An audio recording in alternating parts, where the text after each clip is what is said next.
जय हिंद दोस्तों। कैसे हो आप सभी लोग? उम्मीद है मस्त और बिंदास होंगे और अपनी पढ़ाई को जबरदस्त तरीके से कर रहे होंगे। अपना जो लास्ट का सेशन हुआ था, लास्ट के सेशन में मैंने आपको इक्विलेटरल ट्रायंगल से रिलेटेड जो मिसलेनियस कॉन्सेप्ट से क्रिएट क्वेश्चन होते हैं उन सभी क्वेश्चनों की प्रैक्टिस करवाने की कोशिश की थी। उम्मीद है आप सभी लोगों ने बहुत ही मेहनत के साथ बहुत अच्छे से हर एक क्वेश्चन का नोट्स बनाया होगा और हर एक क्वेश्चन को एक बार खुद से प्रैक्टिस करने की कोशिश जरूर की होगी। आज के सेशन में एक से दो क्वेश्चन और जो रह गए हैं, जो मैथ्स लेवल के क्वेश्चन हैं, मिसलेनियस कॉन्सेप्ट से रिलेटेड है, लेकिन जो मैथ्स लेवल के हैं, जो मैथ्स के एग्जाम में पूछे जाने वाले क्वेश्चन हैं, उन क्वेश्चनों की प्रैक्टिस करेंगे और अपना जो इक्विलेटरल ट्रायंगल है उसको कंप्लीटली फिनिश करेंगे। इसके बाद अपन जो स्टार्ट करेंगे वो आइसोसेलेस ट्रायंगल को स्टार्ट करेंगे। तो जितने भी नए स्टूडेंट हैं जिन्होंने अभी अभी सेशन को ज्वाइन किया है तो उससे रिक्वेस्ट करेंगे, गुजारिश करेंगे कि लास्ट के हर एक सेशन को बहुत अच्छे से कंप्लीट कर ले, उसके बाद यहाँ से आगे के लिए कंटिन्यू करें। ठीक है, तो आइए आज का सेशन स्टार्ट करते हैं। अपना जो लास्ट का सेशन हुआ था उसमें अपना 21 नंबर तक के जो क्वेश्चन थे वो क्वेश्चन प्रैक्टिस हो चुके थे। इनके बीच जितने भी कॉन्सेप्ट आए, हर एक कॉन्सेप्ट को मैंने विद प्रूफ के साथ, हर एक की पॉइंट को मैंने डिनोट करके डायग्राम के फॉर्म में जैसे भी आपको समझ में आ जाए हर एक तरीके से समझाने की कोशिश की है। उम्मीद है आपको बहुत अच्छे से समझ में आया होगा और आपने हर एक कॉन्सेप्ट का नोट भी बनाया होगा। ठीक है, क्योंकि जब आप एग्जाम के टाइम में नोट्स को ही रिवीजन कर पाओगे, आपके पास इतना टाइम नहीं बचेगा कि आप हर एक सेशन को फिर से देख सको। तो आपके लिए रिवीजन के लिए सबसे अच्छा जो मटेरियल होता है वो आपके द्वारा खुद बनाए गए आपके नोट्स होते हैं। ठीक है, तो आप नोट्स प्रॉपर तरीके से बनाएं हर एक कॉन्सेप्ट का, और क्वेश्चन का आपको नोट्स वही बनाना है जिस क्वेश्चन में आपको थोड़ी कठिनाई फील हो रही है। जैसे मैंने यहाँ क्वेश्चन को सॉल्व करवाया, फिर जब आपने दोबारा उसको किया, अगर आपको पूरी तरीके से क्वेश्चन देखते ही उस क्वेश्चन का सॉल्यूशन आपसे बन गया है तो आपको उसको नोट्स में नहीं लिखना है। ठीक है, आपको नोट्स में कौन से क्वेश्चन लिखना है, जो क्वेश्चन है उस क्वेश्चन को आपको सॉल्व करने में थोड़ी कठिनाई लग रही या आपको ऐसा लग रहा है कि इसको आगे जाके अगर मैं इसको भूल सकता हूं, इसके अंदर जो कॉन्सेप्ट यूज हुए उनको भूल सकता हूं, तो ऐसे हर एक क्वेश्चन के नोट्स आपको बनाना है। ठीक है, तो आपको नोट्स कैसे बनाना है वो तरीका आपको समझ में आ गया होगा। तो अपना जो क्वेश्चन 22 और 23 है ये अपना इक्विलेटरल ट्रायंगल से रिलेटेड है और मैथ्स लेवल की जो क्वेश्चन है। ठीक है, इन दोनों को आज के सेशन में अपन को बहुत अच्छे से सीखना है कि ऐसे क्वेश्चनों को कैसे करें। देखो इतनी लंबी लैंग्वेज को, बहुत लेंथी लैंग्वेज है, इसको रीड करेंगे फिर समझेंगे तो इसमें बहुत ज्यादा टाइम वेस्ट होगा। तो इसकी जो अप्रोच है कि क्वेश्चन को कैसे सॉल्व करना है, उस अप्रोच को आपको बहुत अच्छे से ऑब्जर्व करना है। ठीक है, क्योंकि लेंथी लैंग्वेज को कम टाइम में पढ़कर और उसके सॉल्यूशन विद इन टाइम के अंदर निकालना, ये अप्रोच अपने अंदर डेवलप करना, ये बहुत कठिन काम होता है, लेकिन आपके लिए बहुत आसान बनाऊंगा। हर एक थ्योरी, हर एक कॉन्सेप्ट को बहुत आसान तरीके से समझाऊंगा और आपको इतनी ज्यादा प्रैक्टिस कराऊंगा कि आपको ऐसे क्वेश्चन देखते ही सॉल्व होंगे। ठीक है, तो सबसे पहले अपन क्वेश्चन सॉल्व करेंगे 23 नंबर का। 22 का इसकी बात करेंगे। लॉजिक सेम लगना है, लेकिन इसके लॉजिक अगर आपको समझ में आ जाएंगे तो ये आपका ऑटोमेटिकली हो जाएगा। ठीक है, और इसकी लॉजिक है वो थोड़ा सिंपल है समझने में। ठीक है, तो सबसे पहले अपन इसको सॉल्व करेंगे। ठीक है, कॉन्सेप्ट नया कोई नहीं है, जितने कॉन्सेप्ट हुए हैं उन्हीं कॉन्सेप्टों से रिलेटेड है, लेकिन समझ में उसी को आएगा जिसने लास्ट के हर एक कॉन्सेप्ट को समझा है। ठीक है, तो इस क्वेश्चन को अपन सॉल्व करेंगे। यहां पर कहा गया है कि in the given figure if the triangle is equilateral with side length a then find the area of the shaded region. आपको एक इक्विलेटरल ट्रायंगल दिया गया है, इक्विलेटरल ट्रायंगल की जो साइड है वो ए है, इसके अंदर जो डायग्राम बनाए गए उसमें जो शेडेड एरिया है उस शेडेड एरिया को आपको क्या करना है, एरिया फाइंड करना है। यानी कि ये जो सर्कल बना है इसके अंदर, इक्विलेटरल ट्रायंगल के अंदर पहले सर्कल, फिर उसके बाद स्क्वायर सर्कल के अंदर, स्क्वायर के बाद उसके अंदर सर्कल। तो ये जो सर्कल है रेड कलर का, इसका आपको क्या निकालना है, एरिया फाइंड करना है। अब आपको बेसिकली पता है कि आपका बन रहा है सर्कल, तो सर्कल का एरिया जो होता है पाई आर स्क्वायर होता है। आर यहाँ पर क्या होती है, रेडियस। यानी कि आपको जो टारगेट है वो आपको सर्कल की रेडियस फाइंड करने का है।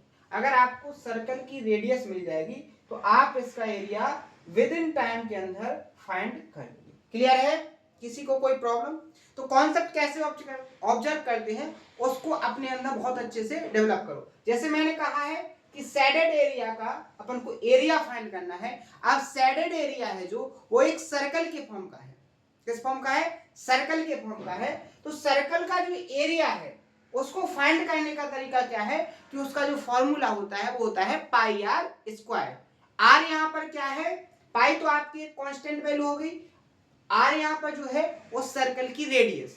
तो आप अगर इस शेडेड एरिया के सर्कल की रेडियस को फाइंड कर लोगे तो आपको यहां से जो शेडेड एरिया जो एग्जामिनर आपसे पूछना चाहता है वो आप फाइंड कर लोगे। ठीक है, क्लियर है? कोई दिक्कत? यहां देखो, अब आप इसको कैसे निकालोगे? तो सबसे पहले एग्जामिनर ने कहा है कि जो ट्रायंगल है इक्विलेटरल ट्रायंगल, इसकी साइड क्या है? स्मॉल ए। क्या है? स्मॉल ए। अगर स्मॉल ए साइड वाला एक इक्विलेटरल ट्रायंगल है तो उसके अंदर आप देख रहे हो एक इन सर्कल बनाया गया है, और इन सर्कल की जो रेडियस होती है वो क्या होती है? a/2 √3। यानी ये जो सर्कल है, इस सर्कल की देखो, एक बार मैं हाईलाइट करके आपको दिखाने की कोशिश करता हूं, ध्यान से देखना। ये जो सर्कल है, इस सर्कल की जो रेडियस है वो क्या आ गई आपके सामने? a/2 √3 आ गई। ये कहां से आया? आपको विथ प्रूफ के साथ मैंने आपको समझाया। ठीक है, क्लियर है? जैसे ही अपन आगे बढ़ेंगे तो आप ध्यान से देखोगे तो आपको एक और कॉन्सेप्चुअली डाटा दिखाई देगा। वो क्या दिखाई देगा? कि यहां जो इस सर्कल के अंदर स्क्वायर बनाया गया है, इस सर्कल के अंदर जो स्क्वायर बनाया गया है, इस सर्कल के अंदर जो स्क्वायर बनाया गया है, स्क्वायर का अगर इस वर्टेक्स से इस वर्टेक्स तक की डिस्टेंस की बात करें तो ये क्या हो जाएगा? इस सर्कल का डायमीटर, व्यास हो जाएगा। अगर आपकी रेडियस कितनी है? a/2 √3 है, ये आपकी क्या है? रेडियस। बात करेंगे डायमीटर की, तो डायमीटर क्या होता है? रेडियस का दुगना। तो क्या हो जाएगा? इसको दुगना करेंगे तो 2 से 2 क्या हो जाएगा? कैंसिल। डायमीटर आपका क्या आ जाएगा? a/√3। डायमीटर की जो लेंथ आ गई वो आ गई a/√3। क्लियर है यहां तक? अब अपन आगे बढ़ेंगे। देखो, आप एक रिदम में करते जाओ, एक वे क्लियर करते जाओ, आपका जो सॉल्यूशन है ऑटोमेटिक निकलता आएगा। आपने सबसे पहले सर्कल की रेडियस निकाल ली, सर्कल के बाद आपने स्क्वायर का डायगोनल निकाल लिया। अब जैसे ही आपने डायगोनल निकाला तो आपको यहां पर एक समझ में आया होगा कि अगर आपको इस स्क्वायर की साइड मिल जाएगी तो वो जो साइड होगी वो क्या होगी? एक प्रकार से आपका जो यहाँ अंदर सर्कल बना है, इस सर्कल का डायमीटर होगा, इस रेड शेडेड एरिया का डायमीटर हो जाएगा, क्योंकि इस सर्कल का डायमीटर और इस स्क्वायर की साइड कैसी है? इक्वल लेंथ की है। समझ में आया? तो आपको स्क्वायर का डायमीटर मिल गया a/√3। अब अगर आपको साइड निकालनी है किसकी? स्क्वायर की, तो आपको पता है कि जो डायगोनल होता है, जो विकर्ण होता है, वो साइड का कैसा होता है? जो विकर्ण होता है, जो विकर्ण होता है, विकर्ण क्या होता है? साइड का √2 गुना, साइड का √2 गुना, ये होता है कि नहीं? अब आपको जो विकर्ण दिया है वो कितना दिया है? आपने निकाला है अभी, क्या है? 1√3। क्लियर है? यहां √3 यहां पर आएगा तो साइड आपकी निकल के क्या आ जाएगी? 1/√6 इक्वल टू क्या हो जाएगी आपकी साइड। क्लियर है यहां पर? कोई दिक्कत? तो स्क्वायर की साइड निकल के क्या आ गई? यहां पर स्क्वायर की साइड निकल के आ गई, यहां पर देखो a/√3 था तो a/√6, स्क्वायर की साइड निकल के क्या आ गई आपकी? a/√3। और जो स्क्वायर की साइड है वो शेडेड सर्कल का डायमीटर है, यानी कि व्यास है। अगर डायमीटर है तो रेडियस आप निकाल सकते हो। कैसे? डायमीटर का आधा करके। तो क्या हो जाएगा? आर की जो वैल्यू होगी, कौन सी? ये बड़ा वाला सर्कल तो इसकी रेडियस हो गई स्मॉल आर, और ये छोटा वाला सर्कल है तो r1 मान लो। r1 क्या निकल के आ जाएगी? a/2 √3। 6 हो गए। देखो यहाँ पर 6 था ना, a√6, तो यहाँ क्या हो जाएगा a/2√6। क्लियर है, समझ में आ गया? आपको इस शेडेड एरिया वाले सर्कल की रेडियस मिल गई, आपको एरिया फाइंड करना था। तो आपसे एग्जामिनर यहां तक भी पूछ सकता है कि इस शेडेड सर्कल की रेडियस बताइए, तो आपका एक आंसर तो ये हो जाता। दूसरा, अगर उसने आगे बढ़ के पूछा है कि इसका एरिया क्या होगा, तो एरिया क्या हो जाएगा पाई r का स्क्वायर, यानी a/2√6 का स्क्वायर कहेंगे तो a का स्क्वायर a²/2√6 का स्क्वायर कहेंगे 2 का स्क्वायर 4 इंटू √6 का स्क्वायर 6 हो जाएगा, तो 6 चौके 24, तो नीचे क्या आ जाएगा 24।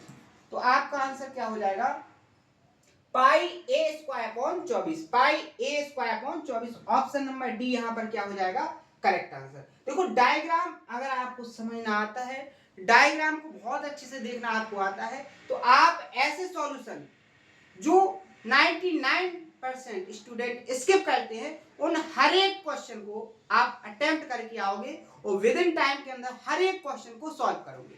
ठीक है, लेकिन कैसे करोगे, कैसे कॉन्सेप्ट को ऑब्जर्व करोगे, वो सारी टेक्निक आपके माइंड के अंदर होनी चाहिए। और वो सारी टेक्निक मैं आपको समझाने की कोशिश बहुत अच्छे से कर रहा हूँ, पूरी मेहनत के साथ कर रहा हूँ। तो आप लोग भी उस पूरी मेहनत के साथ उस अप्रोच को, उस टेक्निक को अपने अंदर डालने की कोशिश करो और ज्यादा से ज्यादा क्वेश्चनों की प्रैक्टिस करो। क्लियर है? एक क्वेश्चन का सॉल्यूशन आपको समझ में आ गया? ठीक है, कोई भी नया कॉन्सेप्ट नहीं लगा है, सारे के सारे जो कॉन्सेप्ट है लास्ट के सेशन में जो कंप्लीट करवाए हैं उन्हीं कॉन्सेप्ट से रिलेटेड है। ठीक है, क्लियर है? ये हो गया आपका 23 नंबर का क्वेश्चन। अब अपन करेंगे इसको सॉल्व करेंगे। ठीक है, सेम लॉजिक लगेंगे, लेकिन थोड़ा और हटके, थोड़ा और लॉजिकली क्वेश्चन इसको बनाया गया है। ठीक है, तो ऐसे क्वेश्चन को स्किप ना किया करो आप लोग।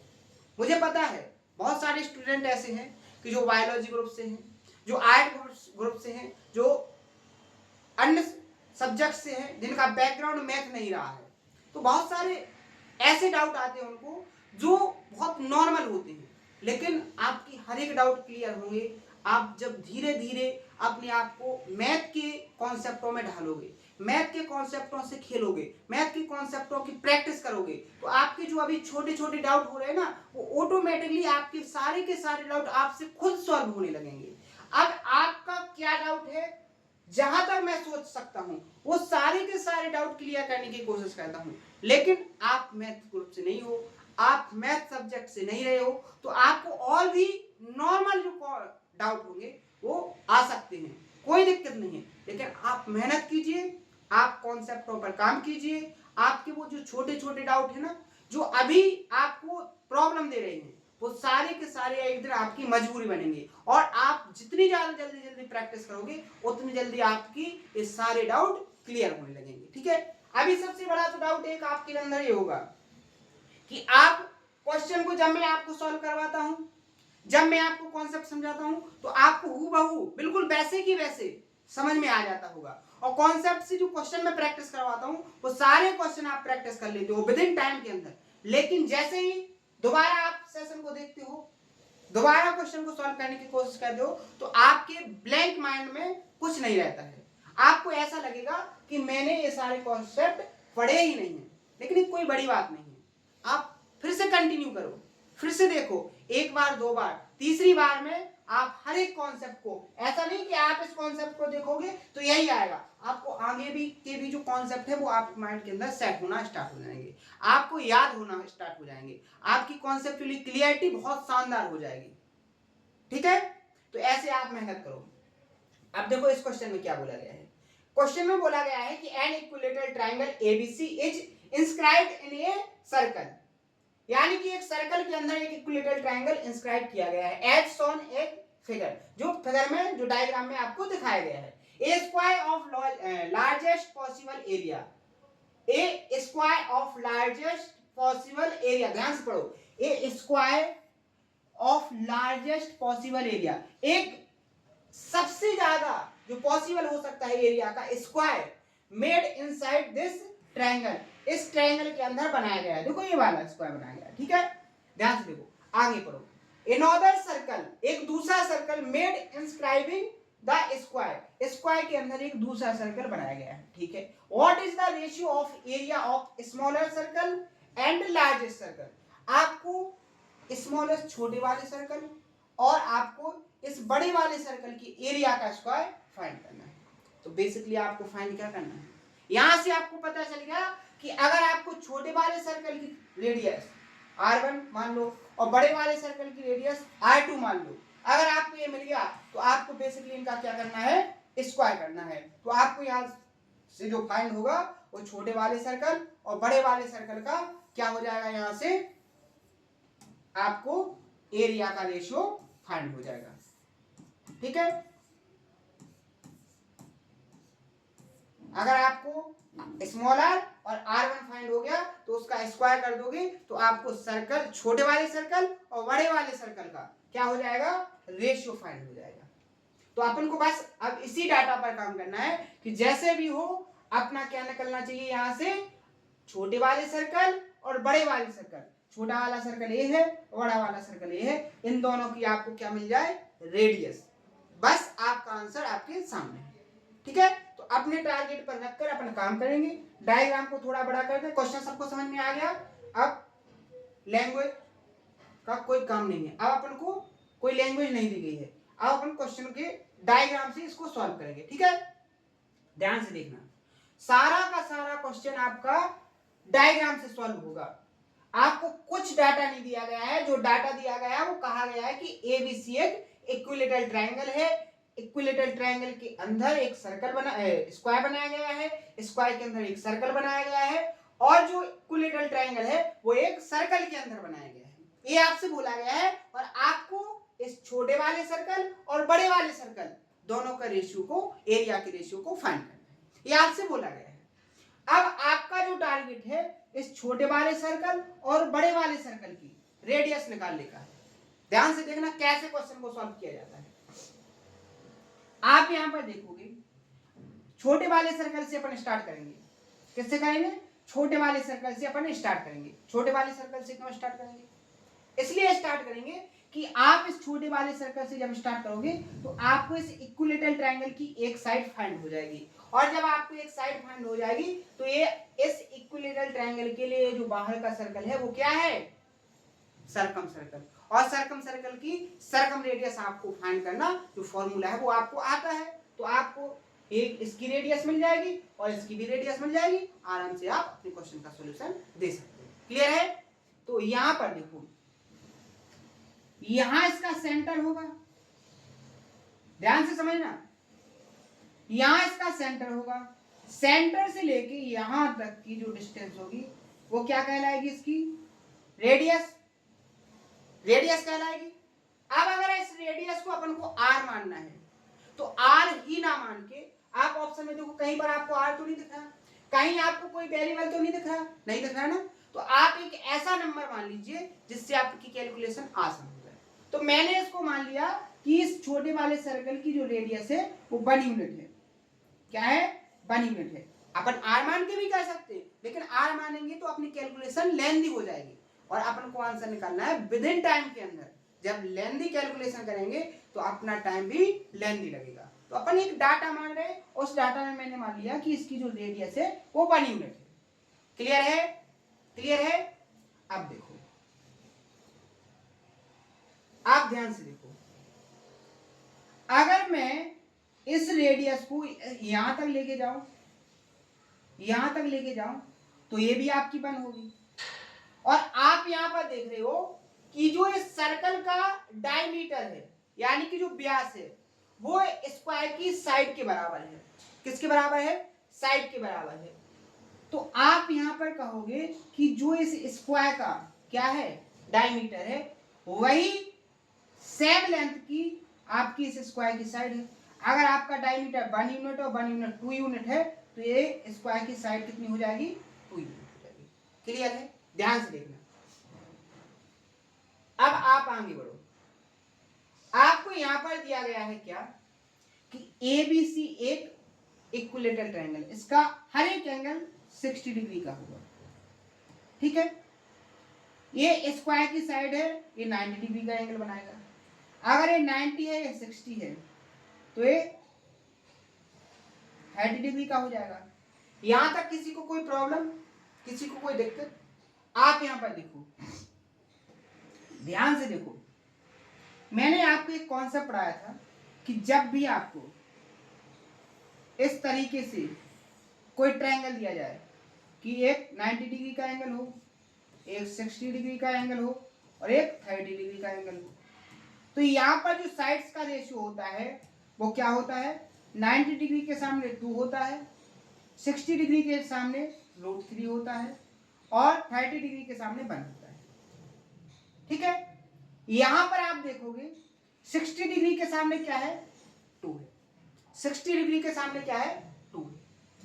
आपको इसको √3 गुना बनाना है, तो आप इसमें √3 से मल्टीप्लाई कर दीजिए। अब आप बोलोगे मल्टीप्लाई क्यों किया? अपनी कैलकुलेशन को आसान बनाइए। जैसे ही आपने इसको √2 गुना किया तो आपको इस 1 यूनिट की जगह अब आप क्या मानोगे? इसको √3। जैसे ही आप √3 इसको लोगे तो ये √3 हो जाएगा और आप डायमीटर देखोगे तो इसका डायमीटर क्या बनेगा? 2√3 और 2√3 ही आपकी क्या हो जाएगी? स्क्वायर की साइड। क्लियर है यहां तक? अगर ये 2√3 हो गया कितने गुना? 60 के सामने 2 गुना, तो 90 के सामने भी 2 गुना कितना हो जाएगा? 2 तो वैसे होना चाहिए, तो क्या हो जाएगा? 4। 30 के सामने 1 होता तो क्या हो जाएगा? 2। अब जो डायग्राम इस तरफ है सेम डायग्राम इस तरफ है, यहां से यहां तक की डिस्टेंस भी कितनी होगी? 2। स्क्वायर की साइड आपको कितनी मिल गई? 2√3। अगर हम आपसे पूछे कि यहां जो इक्विलेटरल ट्रायंगल बन रहा था इसकी साइड क्या है, तो 2 और 2 4 प्लस 2√3, यानी आप कह सकते हो स्क्वायर की साइड क्या है? 2 प्लस √3। यहां तक किसी को कोई प्रॉब्लम, कोई डाउट, कोई दिक्कत? बिल्कुल आसान है, केवल लैंग्वेज को ऐसा मॉडिफाई किया गया है कि जिसको समझने में, जिसके कॉन्सेप्ट को देखने में आपको दिक्कत हो रही होगी। ठीक है, लेकिन हर एक कॉन्सेप्ट में पहले एक्सप्लेन कर चुका हूं, कोई भी ऐसा कॉन्सेप्ट नहीं है इसके अंदर जो मैंने आपको एक्सप्लेन ना किया हो। तो यहां पर आप देखोगे आपको इस सर्कल की रेडियस मिल गई, छोटे वाले सर्कल की रेडियस √3। अब अपना जो काम रह गया है वो रह गया है इस बाहर वाले सर्कल की रेडियस का। किसका? बाहर वाले सर्कल की रेडियस का। अब बेसिकली ये ट्रायंगल का क्या है? Circum circle. और सर्कम सर्कल की जो रेडियस होती है, सर्कम रेडियस, वो क्या होती है? a/√3। इक्विलेटरल ट्रायंगल के सर्कम सर्कल की रेडियस क्या होती है? a/√3। तो बस यहां ए क्या है? इक्विलेटरल ट्रायंगल की साइड। इक्विलेटरल ट्रायंगल की साइड आपके सामने है, इस यहां पर वैल्यू को पुट कर दो तो क्या हो जाएगा? 2 × 2 प्लस √3 अपॉन में क्या हो जाएगा? √3। तो आपकी जो सर्कम रेडियस है वो निकल के आ गई क्या? अभी आप देखो, अभी एग्जामिनर ने आपसे इतना पूछ लिया कि आपको छोटे वाले सर्कल और बड़े वाले सर्कल की क्या निकालना है? यहाँ पर दोनों का एरिया का रेशियो फाइंड करना है।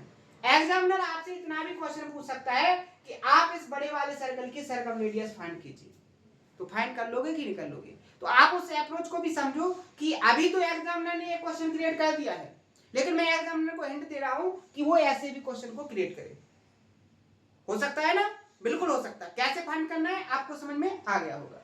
क्लियर है? अब देखो आगे बढ़ जाए।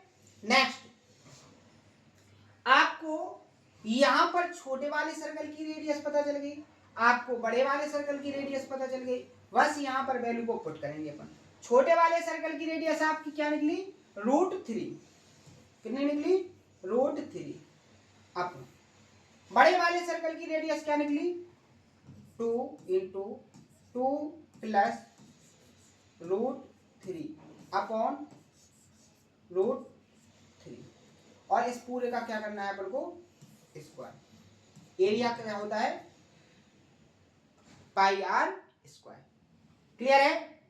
अब देखो, जैसे ही अपन सॉल्व करेंगे तो आप यहां पर देखोगे √3 कहां जाएगा? ऊपर। और अगर ऊपर जाएगा तो √3 का √3 में मल्टीप्लाई होगा तो यहां क्या हो जाएगा अपना? 3। क्या हो जाएगा? 3। क्लियर है? आगे देखो, यहां नीचे रेशनलाइजेशन कर सकते हैं अपन। क्या कर सकते हैं? रेशनलाइजेशन। तो यहां 2 प्लस रूट 3 का रैशनलाइजेशन करेंगे तो ऊपर नीचे मल्टीप्लाई होगा, तो ऊपर 2 माइनस रूट 3 हो जाएगा। क्लियर है? और नीचे भी यहाँ मल्टीप्लाई होगा 2 माइनस रूट 3। तो आप यहाँ पर देखोगे एक बार प्लस में एक बार माइनस में, तो एक बार a plus B into A minus B, formula क्या बनेगा, A square minus B square. तो यहाँ क्या हो जाएगा, 2 का स्क्वायर 4, रूट 3 का स्क्वायर 3, 4 से 3 जाएंगे 1 बचेगा, 1 का मल्टीप्लाई 2 में होगा तो क्या हो जाएगा 2। तो यहाँ पर अपना बचेगा क्या, अपना यहाँ पर बचेगा क्या, ओनली 2। क्या बचेगा 2। क्लियर है यहाँ तक? अब अपन को इसका करना है स्क्वायर, स्क्वायर करेंगे तो 3 इंटू 2 माइनस रूट 3 का स्क्वायर करो, तो देखो 3 का स्क्वायर 9, 2 का स्क्वायर 4, ए माइनस बी का स्क्वायर, ए स्क्वायर प्लस बी स्क्वायर यानी रूट 3 का स्क्वायर, माइनस क्या होगा 2ab, 2 इंटू 2 इंटू रूट 3, तो क्या हो जाएगा 4 रूट 3। क्लियर है? तो 4 और 3 7, 7 का मल्टीप्लाई 9 में होगा, 9 7 63, माइनस 3 का मल्टीप्लाई यहाँ होगा 12 रूट 3, तो क्या आ जाएगा अपना यहाँ पर अपना आ जाएगा 63 माइनस 12 रूट 3 रेशियो 2 का स्क्वायर करेंगे यहाँ तो क्या हो जाएगा 4। तो ये अपना क्या हो जाएगा, आंसर हो जाएगा। क्या हो जाएगा, आंसर। क्या कौन सा आंसर होगा, 63 माइनस 12 रूट 3, 63 माइनस 12, सॉरी 9 चौके 36, सॉरी यहाँ 12 नहीं 36, यहाँ एक मिस्टेक, यहाँ क्या आएगा 36 रूट 3। देखो इस 9 का अंदर मल्टीप्लाई 4 में होगा तो क्या होगा 36 रूट 3। तो ऑप्शन नंबर यहाँ पर बी क्या हो जाएगा आपका करेक्ट आंसर। तो देखो आपने कितने आसान तरीके से मैंने हर एक की पॉइंट को समझाया है, हर एक लॉजिक को समझाया है, हर एक कॉन्सेप्ट को क्लियर किया है। अगर इतने आसान तरीके से भी आपको समझ में नहीं आएगा तो आप ये मान के चलो आगे की कंपटीशन की लाइन आपकी बहुत टफ होने वाली है और आपको बहुत ज्यादा टाइम लगने वाला है। तो मेहनत से पढ़िए, मेहनत से अपने हर एक कॉन्सेप्ट को समझने की कोशिश कीजिएगा और आप हर एक कदम आगे बढ़ने की कोशिश कीजिएगा। आपका रास्ता अपने आप क्लियर होता जाएगा।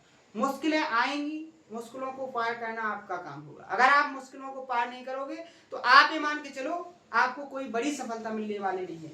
आपके सामने जितनी ज्यादा कठिनाई आएंगी, आपके जीवन में जितने ज्यादा उतार चढ़ाव आएंगे, आप उतनी बड़ी मंजिल को हासिल करने वाले हो। अपने माइंड के अंदर एक थिंकिंग बना लीजिए, डिमोटिवेशन बिल्कुल जीरो हो जाएगा जब आपके माइंड के अंदर ये थिंकिंग होगी कि हर एक मुश्किल आपकी एक बड़ी सफलता को बना रही है, हर एक उतार चढ़ाव आपके जीवन का एक बड़ी सफलता को निमंत्रण दे रहा। तो ऐसे काम करोगे तो आपका काम भी दुगना हो जाएगा और आपकी सफलता भी बहुत कम समय के अंदर मिल जाएगी।